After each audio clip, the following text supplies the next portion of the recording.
obstrucción en el esófago.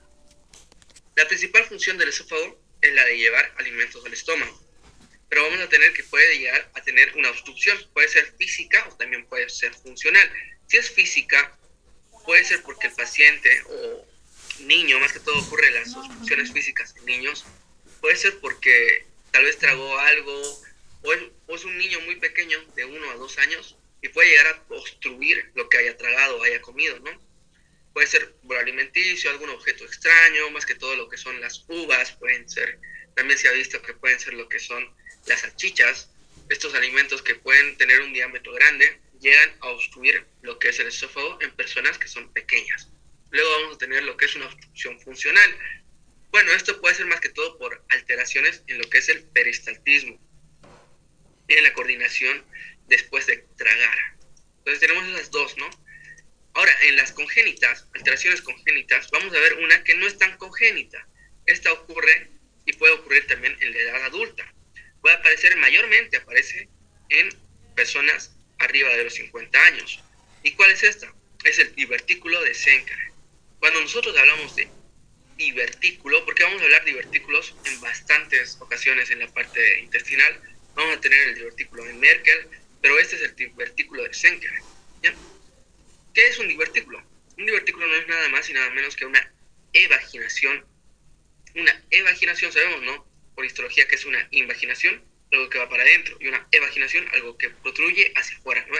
Es una evaginación del esófago o de las capas esofágicas, ¿no? Recordemos que tiene capas, una íntima, media, muscular, adventicia, ¿no? Entonces una de estas capas se evagina hacia afuera. ¿Y por qué puede producirse eso? Puede ser causado por una alteración en la relajación de los músculos.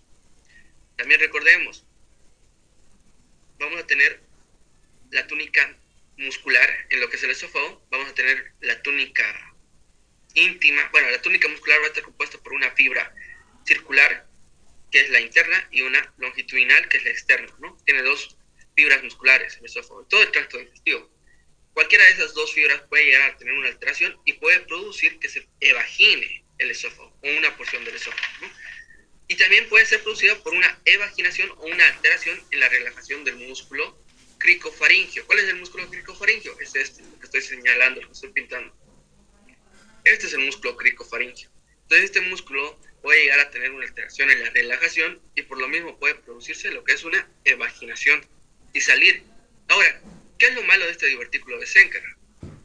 Recordemos que el esófago, su principal función es el transporte de comida, ¿no? Entonces al pasar la comida, va a pasar, pero una porción de la comida va a quedarse en este saquito o este divertículo y va a almacenarse. Al principio no va a tener ninguna sintomatología el paciente, no va a tener dolor, no va a tener nada. Pero si es que continúa y no se soluciona este divertículo, la comida que se queda acá, cada vez que el paciente come, va a empezar a almacenarse, va a crecer más, y va a crecer más, y va a crecer más, y va a crecer más, al punto de que también pueda llegar a producir una obstrucción física del esófago, porque puede llegar al punto de que toda esta bolsita esté llena de comida que tranque el paso del esófago, literalmente. Y también cuando hay acumulación de comida, la comida que tiende a hacer, tiende a fermentarse. Y como se empieza a fermentar, la persona que tiene un divertículo de Schenker va a tener halitosis. ¿Qué es halitosis? Mal aliento, ¿no? Al hablar va a decir, yo me cepillo los dientes 3 veces al día, pero sigo teniendo mal aliento. Entonces, ¿podría tener halitosis? Posiblemente, sí. Una de las causas diferenciales podría ser un divertículo de Schenker. Ahora, el divertículo de Schenker es conocido como divertículo falso, también, para que lo tengan en cuenta. ¿Y por qué le decimos divertículo falso? Si hay uno falso, también va a haber uno verdadero, pero empecemos por uno falso, ¿no? El divertículo de Schenker es conocido como divertículo falso porque va a ser una evaginación de solamente una capa, puede ser la mucosa, puede ser la submucosa o puede ser de dos capas, la mucosa o la submucosa, pero no es de todas las capas del esófago. Y el divertículo verdadero, cuando nosotros hablamos de otro divertículo, no el de Schenker, por ejemplo, hay otro divertículo en el intestino, ese es conocido como el divertículo verdadero. Ese divertículo va a ser una evaginación de todas las capas del tracto digestivo, tanto mucosa, submucosa, muscular, adventicia o serosa. Eso es muy importante para que lo tengan en cuenta. Cuando hablamos de un divertículo de Zenker, es un divertículo falso, porque solamente es una evaginación de una capa, o puede ser de dos, mientras que un verdadero es de todas las capas. Como les digo, puede llegar a presentar, si es que no se corrige esto, quirúrgicamente puede llegar a presentar lo que es una regurgitación o una obstrucción, y también halitosis, que halitosis era mal aliento. Ahora, aquí hay que recordar un poco de anatomía. El divertículo de Zenker va a tener una zona de debilidad más común. Esta zona de debilidad, la más común, va a ser conocida como el triángulo de Killian. Este triángulo de Killian está compuesto por lo que es el músculo tirofaringio, el cricofaringio y también por lo que es, bueno, aquí, ¿no? Vamos a recordar un poco de anatomía. Superiormente va a tener el tirofaringio, que sería este. Inferiormente va a ser el cricofaringio. Y tanto el tirofaringio como el cricofaringio van a producir lo que es, o van a formar lo que es un triángulo. Ese triángulo es el triángulo de Killian. Y es la zona de debilidad por donde va a protruir mayormente el divertículo de Zenker. Es más anatomía, no creo que les pregunten esto, pero es un datazo para que lo tengan en cuenta. Obstrucción esofágica. Dijimos que, bueno, la obstrucción esofágica puede ser funcional o también puede ser física, ¿no ve? Pero también vamos a ver que puede existir un engrosamiento de la submucosa. Ya estoy yendo. Puede ser este engrosamiento congénito o adquirido. Congénitos son muy raras, pero adquirido puede ser por un reflujo gastroesofágico crónico. Reflujo gastroesofágico crónico que, bueno, la gran mayoría de personas que tienen malos hábitos alimenticios, que comen muy de noche, por ejemplo, comen a las 11, 12 de la noche, pueden llegar a tener un reflujo gastroesofágico. No es nada más y nada menos que el contenido gástrico va a ir y va a abrirse, va a fallar lo que es el esfínter esofágico inferior y va a abrirse y va a tener una regurgitación al esófago. A eso se conoce como un reflujo gastroesofágico. Entonces también puede llegar a producir daño en la mucosa y la mucosa puede llegar a engrosarse por el mismo daño que ha tenido. Ahora, también vamos a ver membranas esofágicas. Son lesiones semicirculares de la mucosa que ocurren en la parte proximal del esófago. Va a dar lo que es una obstrucción parcial del esófago por comida masticada de forma incompleta y disfagia progresiva. Cuando nosotros hablamos de disfagia, es que es dolor al tragar, ¿ya? Membranas esofágicas. Esta es una imagen de una endoscopía. Endoscopía es es un examen complementario para poder ver todo lo que es el tracto digestivo, pero lo hace por medio de la cavidad bucal. Se mete lo que es una cámara, seguramente ya lo conocen, ¿no? Es una endoscopía. También vamos a tener una colonoscopía, cuando ya no solamente se entra por la cavidad bucal, sino también se entra por la parte del recto, y vamos a ver más que todo lo que es el intestino grueso, delgado, en una colonoscopía. Pero en una endoscopía vemos principalmente el esófago. En este caso, en esta imagen que yo les estoy mostrando, vamos a ver membranas esofágicas, que es una lesión en la mucosa. La mucosa era la capa que está en más contacto con la luz del esófago y es la que va a tener a hipertrofiarse. Cuando la mucosa se hipertrofia, va a tener estos anillos o estas membranas esofágicas que se pueden ver, pero solamente es una hipertrofia de la mucosa. Tengan en cuenta esto. ¿Por qué resalto esto? Solamente es hipertrofia de la mucosa. La mucosa es la que está en exceso en este anillo. Son membranas esofágicas. Porque luego después vamos a ver que en otras patologías, no solamente va a crecer lo que es la mucosa, sino va a crecer la mucosa, que sería esta, pero también va a crecer lo que es la submucosa. Incluso puede llegar a crecer un poco lo que es la muscular. Entonces, a un crecimiento, no solamente de la mucosa, sino también de la submucosa, de la muscular, se los conoce como anillos de Chatsky, ¿ya? Estos anillos de Chatsky pueden ser aumento de la mucosa, submucosa y muscular. Y son mucho más gruesos porque tienen muchas más capas. Y como tienen muchas más capas, también pueden llegar a producir una obstrucción mucho más grande. ¿Ya? También esto es una endoscopía. Entonces, cuando nosotros seguramente a sus auxiliares les van a preguntar, cuando ustedes vean lo que es una membrana esofágica, solamente es una hipertrofia de la mucosa o una alteración de la mucosa. Mientras cuando nosotros veamos unos anillos de Chatsky, no solamente va a estar predispuesta a la mucosa, sino va a estar predispuesta a la mucosa, la submucosa, incluso la muscular. ¿Ya? Son circulares, más gruesas y están constituidas por mucosas, submucosas y en ocasión muscular propia, como les digo, ¿no? Aparecen en la parte distal. Otra característica de estos anillos de Chatsky.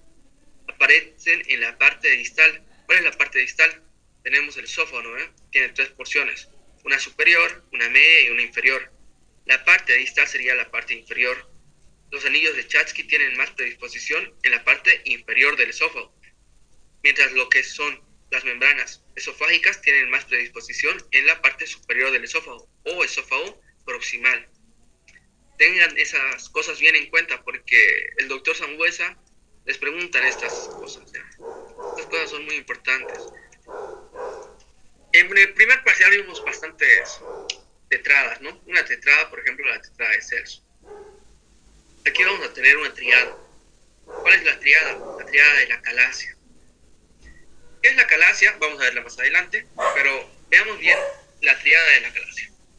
Va a ser compuesta por lo que es una relajación incompleta del esófago inferior. Normalmente el esófago tendría que estar distendido, es un órgano distensible, tiene que tener distensibilidad, tiene que tener movimiento, tiene que tener flexura el esófago, porque si fuera un esófago rígido, duro, no dejaría pasar lo que es la comida. Entonces tiene que ser distensible. Pero ¿qué pasa en una calasia? En una calasia hay una relajación incompleta. ¿Qué quiere decir esto? El esófago va a permanecer duro, un poco podríamos decirlo, contraído. ¿Ya?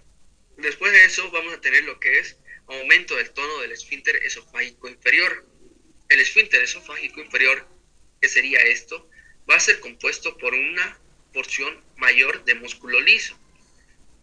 Y este esfínter esofágico inferior nos sirve para que cuando pase la comida del esófago a lo que es el estómago, se cierre este esfínter esofágico y no vuelva a lo que es el esófago. Si no, todo el mundo estaría vomitando, ¿no? Todo lo que comemos estaríamos vomitándolo. Si es que nosotros, por ejemplo, nos ponemos de posición echada, tendríamos que vomitarlo, si es que no funciona este esfínter esofágico inferior. Entonces, este esfínter esofágico inferior para acá es un datazo, ¿no? Pero para que lo tengan en cuenta. Tiene una presión de 7 a 25 milímetros de mercurio. Normalmente tiene que tener esa presión, el esfínter esofágico inferior, de 7 a 25 milímetros de mercurio. Cuando pasa esta presión de este esfínter esofágico inferior, va a ser mucho más difícil que se abra. ¿Ya? Entonces la comida va a tener a pasar o no pasar. No, pues porque si es que está aumentando la presión, la comida que viene de acá no va a pasar porque el esfínter esofágico está aumentado, ¿no? Su presión está aumentada. Pero si está menos que 7, la presión del esfínter esofágico, va a ser mucho más fácil abrirlo. Se va a producir lo que es un reflujo esofágico. ¿Qué pasa en una calasia? Hay un aumento del tono del esfínter esofágico inferior. ¿Qué quiere decir esto? El esfínter esofágico inferior se va a cerrar. Hay un aumento. No va a dejar pasar la comida. La comida viene y no va a pasar, sino se va a quedar aquí en el esófago. Y luego vamos a tener lo que es un aperistaltismo esofágico. Tenemos que peristaltismo es movimiento, ¿no? Movimiento del esófago, movimiento del tracto digestivo. ¿Aperistaltismo qué es? ¿Qué creen que es aperistaltismo, chicos? Si nos mencionamos aperistaltismo. Menor movimiento. Bien, o sea, ausencia de movimiento, ¿no? Entonces no va a tener movimiento. El esófago no tiene movimiento. Entonces, si nosotros entendemos que no hay una relajación completa, el esfínter esofágico inferior está aumentado y ahí no hay movimiento del esófago, vamos a tener que la calasia va a ser una patología donde la comida va a llegar al esófago, pero no va a llegar al estómago. Se va a quedar en el esófago. Eso es una acalasia. Entonces vamos a tener esa triada que es importante recordarla. También pregunta de examen. Inclusive hasta en cirugía 2. Importante patología, como les digo. Y acá vamos a ver, por ejemplo, ¿no? Este es un esófago normal. Un esófago normal. Y aquí vamos a ver un esófago que va a presentar acalasia. ¿Qué era acalasia? Cuando la comida no pasa del esófago al estómago. Se queda en el esófago. Y hay una distensión, si se dan cuenta. El esófago empezó a crecer porque hay un acúmulo de presión, hay un acúmulo de contenido. Ahora, puede haber bastantes causas de acalasia, ¿no? Ya sabemos que tiene una triada, pero ¿por qué puede producirse la acalasia? Puede ser primaria, puede ser secundaria. La primaria puede ser congénita, más que todo degeneraciones de las neuronas, porque también dijimos, ¿no? ¿Por qué hay neuronas? Porque va a haber los plexos. Plexo de Auerbach, o mientérico, y plexo de Meissner. Estas son neuronas que ayudan a la contracción. Entonces, en una acalasia primaria va a haber una deficiencia de neuronas productoras de NO. ¿Qué es NO, chicos? ¿Se acuerdan? Vamos a ver. Óxido nítrico. Muy bien. Es óxido nítrico, ¿ya? No se olviden del óxido nítrico. El óxido nítrico va a tener estas funciones. Y no solamente en el esófago, porque a nivel esofágico va a ayudar a que el esófago se distienda normalmente, pero también a nivel de los vasos sanguíneos va a producir vasodilatación. Pero en el esófago ayuda a que el esófago se distienda, que tenga movilidad. Ahora, en una acalasia primaria, estas neuronas, que normalmente en todos producen óxido nítrico, no van a producir óxido nítrico. Ahora, luego vamos a tener lo que es una acalasia secundaria. Esta acalasia secundaria puede ser por Trypanosoma cruzi. El Trypanosoma cruzi, que es un parásito. ¿Qué enfermedad produce el Trypanosoma cruzi? Están llevando parásito, ¿no?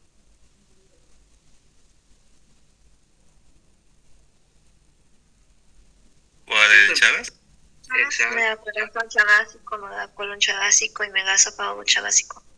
Eso. ¿Por qué puede llegar a producir un megacolon chagásico? También por lo que es una acalasia, ¿no? Ya les expliqué lo que es una acalasia, espero que lo hayan entendido. Pero también el Trypanosoma cruzi destruye, ¿no? Lo que es, más que todo, los plexos. El plexo de Auerbach. Y también el mientérico, principalmente el de Auerbach. Porque cuando se destruye el plexo de Auerbach, hay lo que es aperistaltismo. No hay movimiento. Como les digo, principalmente destruye el plexo de Auerbach. Ahora, continuamos. Entonces tenemos esas dos causas. O esas dos principales, ¿no? La acalasia primaria y la acalasia secundaria. Ahora, síntomas principales de lo que es una acalasia va a ser, por ejemplo, disfagia, que es dificultad al tragar, dificultad al eructar y dolor torácico. También vamos a ver los desgarros del Mallory Weiss. Pregunta de examen con el doctor Sangüesa, ténganlo en cuenta. Yo lo vi el año pasado, entró. Ya recuerdo. Entonces, ¿qué son los desgarros de Mallory Weiss?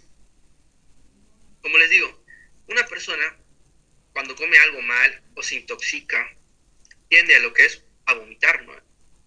Cuando vomita, todo lo que es el contenido gástrico, incluyendo lo que es el ácido gástrico, va a tender a ir hacia la boca, hacia la cavidad bucal y salir, ¿no? Pero el paso del estómago hacia la cavidad bucal va a producir lo que es un daño leve, pero va a producir un daño en lo que es la mucosa. Pero ¿qué pasa en los desgarros de Mallory Weiss? En los desgarros de Mallory Weiss no solamente va a haber un vómito, sino van a haber muchos y van a ser intensos. Se llaman vómitos en escopeta, incluso también pueden ser vómitos por intoxicaciones alcohólicas, principalmente intoxicaciones alcohólicas. Una persona que se ha ido de fiesta mucho y que ha excedido, ¿no?, lo que es las bebidas alcohólicas y vomita, ¿no? Y no vomita un poco, sino vomita mucho. Y al vomitar, como les digo, todo lo que es el contenido gástrico va a ir hacia la cavidad bucal, va a empezar a producir daño. Una vez tal vez no produce tanto daño, pero si empieza a vomitar y vomitar y vomitar, va a producir lo que es desgarros en la mucosa del esófago. Y eso se conoce como los desgarros de Mallory Weiss. Ahora, estos desgarros van a ser principalmente en la unión gastroesofágica, el esófago inferior. pueden llegar a producir, como son desgarros, pueden llegar a producir lo que es un poco de sangre. Entonces, cuando la persona termina de vomitar después de tanto tiempo, va a empezar a botar sangre por la boca, y eso se conoce como hematemesis. Hematemesis es cuando hay expulsión de sangre por la cavidad bucal. No es lo mismo que hemóptisis, ¿ya? Porque la hemóptisis es sangre, pero de origen de la cavidad respiratoria, o sea, del aparato respiratorio.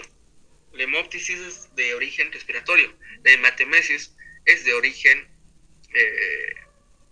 gástrico, origen digestivo.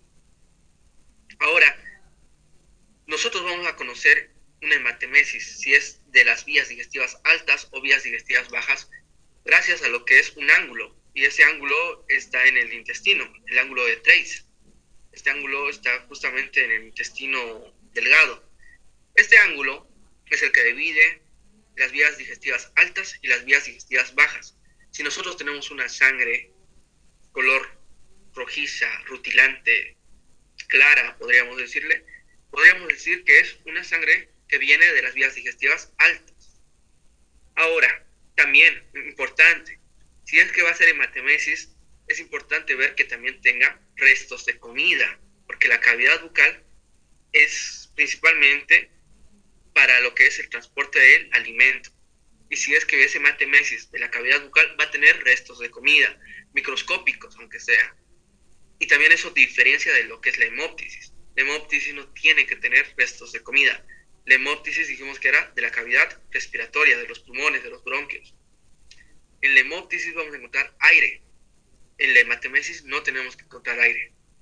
En la hemóptisis vamos a encontrar burbujitas de aire, algunas, mientras en la hematemesis no. Esas son diferencias muy importantes. Como les digo, ¿no? Los desgarros de Mayer Weiss son el 10% de las hemorragias de las vías digestivas altas, 10%, y pueden ser secundarias a intoxicaciones. Hay enfermedades, como les digo, vómitos en escopeta, que pueden llegar a producir estos desgarros, pero también pueden ser las intoxicaciones, como el alcohol. Una persona que se fue de fiesta y todo eso puede llegar a tener desgarros de Mayer Weiss. Ahora vamos a ir a una enfermedad muy común. Seguramente todos han escuchado esta enfermedad, ¿no? Que es lo que es la esofagitis por reflujo. Siempre que vengan y vean lo que es el sufijo itis, es algo de inflamación, ¿no? Entonces, esofagitis quiere decir que es una inflamación del esófago producida por reflujo. Se debe al reflujo del contenido gastroesofágico, del contenido gástrico, y puede ser mayormente en personas de 40 años. Ahora, en la actualidad 2025, se ve que también hay una tendencia en personas más jóvenes. Ya no es de 40 años, sino puede ser de 20 a 40 años, ¿no? Puede llegar a tener lo que es reflujo gastroesofágico o esofagitis por reflujo. ¿Por qué? Porque antes las personas mayores tenían solamente esta patología. Porque ahora hay más prevalencia en menores o en personas mucho más menores, ¿no? 20 a 40 años. Porque se ha elevado la cantidad de estrés. Las personas que tienen estrés pueden llegar a tener lo que es esofagitis. Bueno, estrés excesivo, porque el estrés es bueno, normalmente es necesario para todo en la vida, pero un estrés excesivo, constante, durante mucho tiempo, prolongado, es malo. Entonces, un estrés malo, prolongado, puede llegar a producir lo que es una esofagitis. Y se vio que las personas, actualmente, los más jóvenes, tienden a estresarse mucho más que antes. Eso ya es un poco de salud pública, ¿no? Porque es que se estresan más, pero tienden, y se ha visto estudios que es mucho más prevalente la esofagitis en personas ahora mucho menores. Síntomas, los principales síntomas de esofagitis son pirosis. ¿Qué es pirosis? La sensación de ardor en todo el tracto digestivo. Disfagia, ¿qué es disfagia? Dolor al tragar, regurgitación con sabor amargo, importantísimo también, ¿ya? Y también luego, más que todo, después de haber comido, el sabor amargo después de haber comido. Y casi siempre, no digo siempre, pero casi siempre que una persona, un paciente viene con esofagitis o ardor, lo que tienden a hacer es darle lo que es omeprazol. ¿Alguna vez han escuchado de ese fármaco? El omeprazol.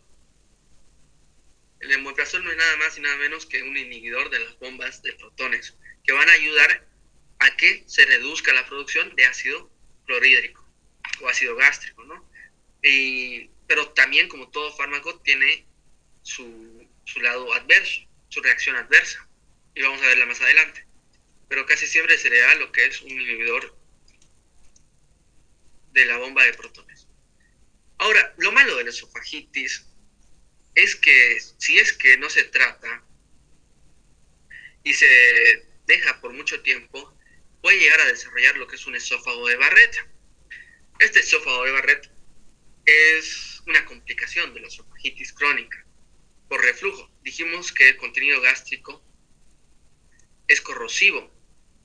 La mucosa del estómago es diferente a la mucosa del esófago.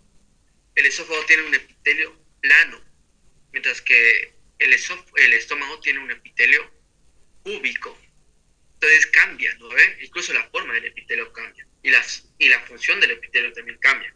Entonces es un epitelio que no está hecho para soportar lo que es el ácido clorhídrico.